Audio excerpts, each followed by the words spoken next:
And now we are ready for the next segment, and I'm really, really pleased and honored to invite to the stage our special guest, Miss Kriti Sanon. Miss Kriti Sanon just recently joined the family of distinguished UNFPA Honorary Ambassador for Gender Equality. As a honorary ambassador, Kriti Sanon will work with UNFPA to champion the empowerment of women and girls. It is my absolute pleasure to give you a Vladimir Sanon, a leading public figure, a role model for millions, literally millions of women and girls who look at you, who want to be you, and who listen to your voice. Please share with us what happened, how you came to this story, and how you are influencing the world. Thank you. Thank you so much. Thank you, everyone. Madam Executive Director of UNFPA DNA, Kheta, Excellencies, distinguished leaders, partners, and friends. Good evening and a warm namaste. It is a profound honor to stand before you at the World Health Summit among leaders, thinkers, and change makers united by one shared conviction. Women's health is not a side issue.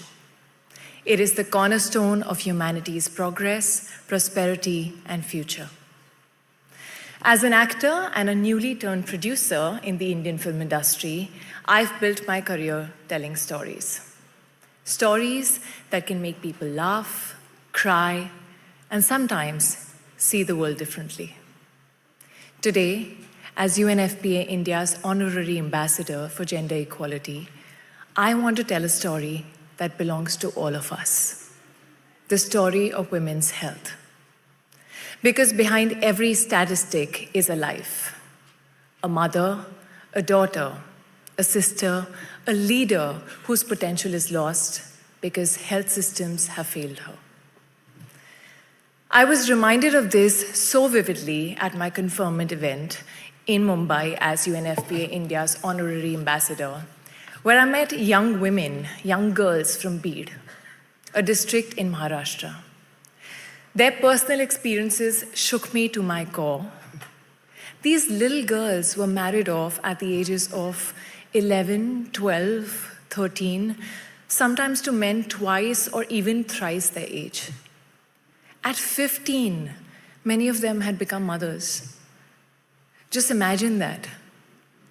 They endured immense suffering from abuse, discrimination, life-threatening health complications, and at the core of all of this, a complete loss of childhood. Listening to them, I felt a deep sense of heartbreak, but also outrage. Outrage that in the 21st century, girls are still denied their basic rights. Outrage that their bodies and their futures are decided already by someone else. But what inspired me most was not just their resilience, but their transformation. With the right support, access to healthcare, safe spaces, and very importantly, education, they were thriving. Their dignity restored, their voices strong, and their dreams alive. But what struck me the most was how universal were their hopes. They wanted what every girl in every nation desires: to live safely, to decide freely, to dream boldly, and to contribute meaningfully. Their resilience mirrors the quiet revolutions happening across India, where child marriage has halved in the last 2 decades, with the most significant progress seen amongst the disadvantaged households. That's great news, but the still numbers are high.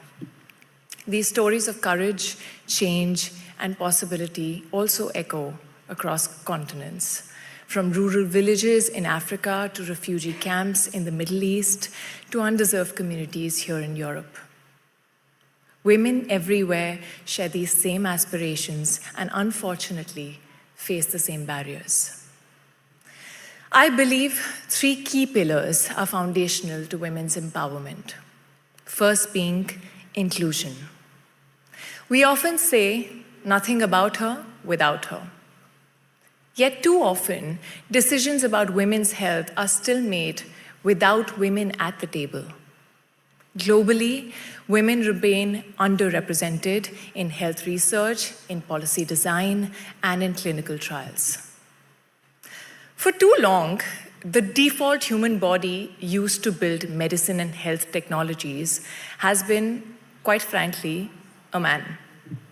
And until the 1990s, women were routinely excluded from clinical trials, and drugs tested on men were prescribed to them without understanding their effects. And this is not a small oversight, it is a systemic failure.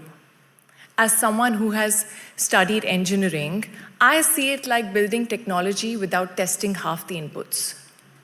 I mean, the result is going to be unstable and destined to fail. The same is true for health systems. When women are excluded, solutions fail to reflect their needs, their bodies, or their realities. Women are 50% more likely than men to be misdiagnosed after a heart attack. Even outside health sector, in something as basic as car safety, women are 47% more likely to be seriously injured and 17% more likely to die in car crashes. Because for decades, crash test dummies were designed around the average man. Female dummies were introduced much later and often tested only on the passenger seat. Pregnant women face even greater risks, despite car crashes being the leading cause of fatal death from maternal trauma. 62% of third trimester pregnant women do not fit the standard seatbelt design. Isn't that sad? I mean, this is a stark reminder that women's realities, when they're excluded, even the most basic protections can fail. This brings me back to my point. Inclusion is not optional. It is fundamental. Women are not passive beneficiaries of healthcare, they are co-creators of it. Hence, my second key pillar is investment. As Mr. Jean would agree, let's talk about money, right? Investing in women's health is not only the right thing to do morally, it is the smart thing to do economically and socially. For every $300 million invested in women's health, we get a return of 13 billion. Every dollar invested generates at least $9 back. And in India alone, every dollar invested in maternal health and family planning could yield $8.40 in benefits by 2050. By improved workforce participation, reduced healthcare costs, greater productivity. Now scale all of this globally. That's not a statistic. It's an economic revolution waiting to happen. And yet, women's health remains chronically underfunded, undervalued, and underprioritized. Think about what this means. Healthier women mean healthier children, healthier families, stronger families, more resilient communities, fewer mothers lost to preventable causes, girls completing their education, entering the workforce, contributing to innovations, and demonstrating leadership the world desperately needs.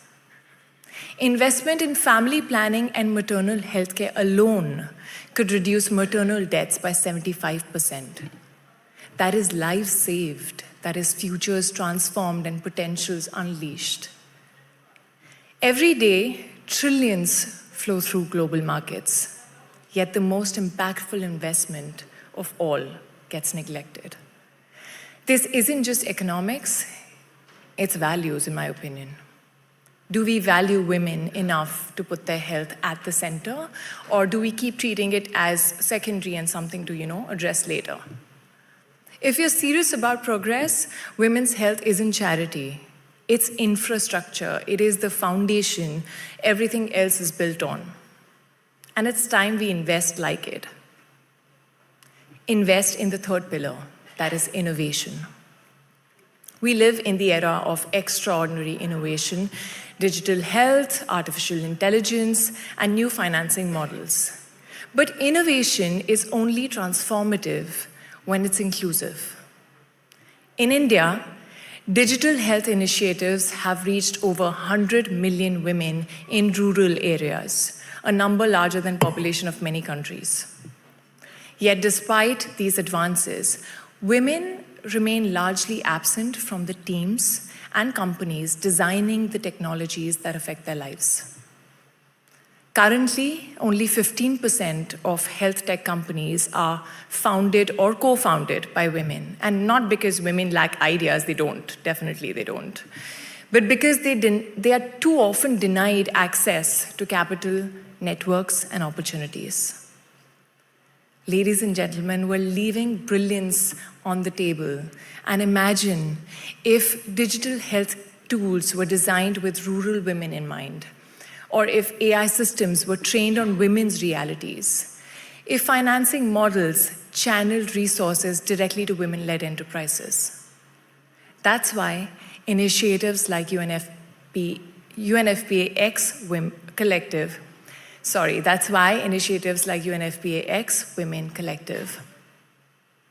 are so important. They connect innovators, investors, and advocates to create ecosystems where women-focused solutions can scale, where women are not an afterthought, but the starting point. Excellencies and my friends, women make up for half of humanity. They are caregivers, entrepreneurs, innovators, leaders. To neglect their health is not only unjust, it is self-defeating. India has had 73% reduction in maternal mortality since 2000, which means 1 million more mothers are alive today, nurturing children and building communities. Now imagine if every nation did the same. The collective gains for health equality and global prosperity would be immense. Imagine a world where every girl gets to make choices about her own body, where every woman, wherever she lives, has access to quality healthcare, where innovations are designed by women, for women, and with women, where investment in women's health is not optional, but indispensable.